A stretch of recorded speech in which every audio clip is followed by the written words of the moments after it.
সম্পার খাবার ঘরে আপনাদের সবাইকে স্বাগত। আমি আবার হাজির হয়েছি একটি নতুন রেসিপি নিয়ে, আর মাছের রসা। এটি বাঙালিদের একটি খুবই প্রিয় খাবার, এটি খুব সুস্বাদু। তো চলুন বেশি কথা না বলে রান্নাটা আমি শুরু করি।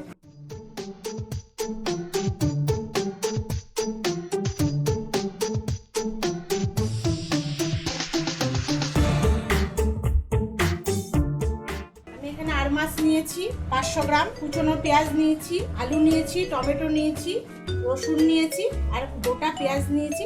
এটা আমি বাটবো, আর শুকনো লঙ্কা, কাঁচা লঙ্কা, তেজপাতা।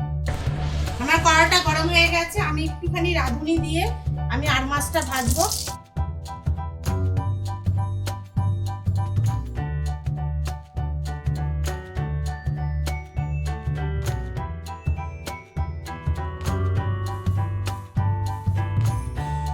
মাছের জন্য মশলাটা করে নিচ্ছি। পেঁয়াজ, দুটো শুকনো লঙ্কা, দুটো কাঁচা লঙ্কা আর রসুন, এর সাথে আমি টমেটোটাও পেস্ট করব, আর তার সঙ্গে দুটো এলাচ, দুটো লবঙ্গ আর একটু দারচিনি। আর মাছগুলো আমার ভাজা হয়ে গেছে, তুলে নিচ্ছি।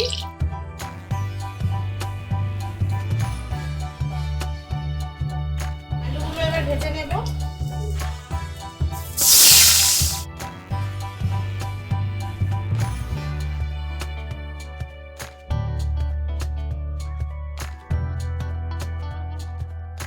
পেস্ট করে নিয়েছি, আলুটা ভাজা হয়ে গেছে, আমি আলুটা তুলে নিচ্ছি।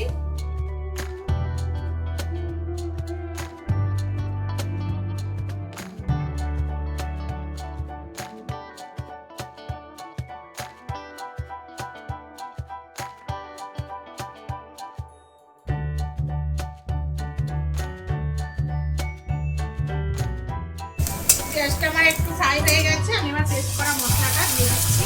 এটা আমার একটু ধনের গুঁড়ো, একটু জিরের গুঁড়ো, হলুদ দিয়ে দিলাম। এই মশলাটা আমি একটু ফ্রাই করবো, যতক্ষণ না মশলাটা দিয়ে তেল বেরোচ্ছে। মশলাটা দেখুন তেল বেরিয়ে গেছে, মশলাটা কষা হয়ে গেছে। আমি এবার আলুগুলো দিয়ে দেবো।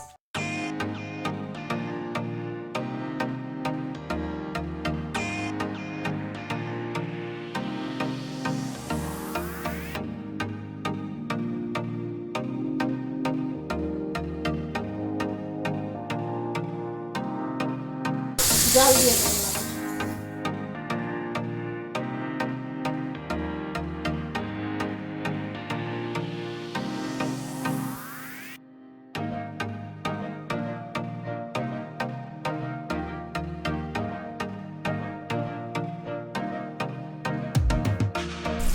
আমার আলুটা সেদ্ধ হয়ে গেছে, এবার আমি আর মাছটা দিয়ে দিচ্ছি।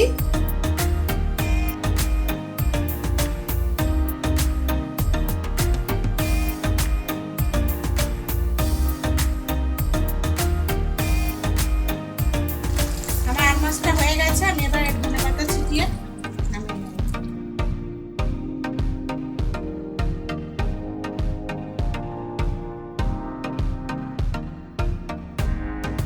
আর মাছটা আমার হয়ে গেছে, আমি নামিয়ে নিচ্ছি।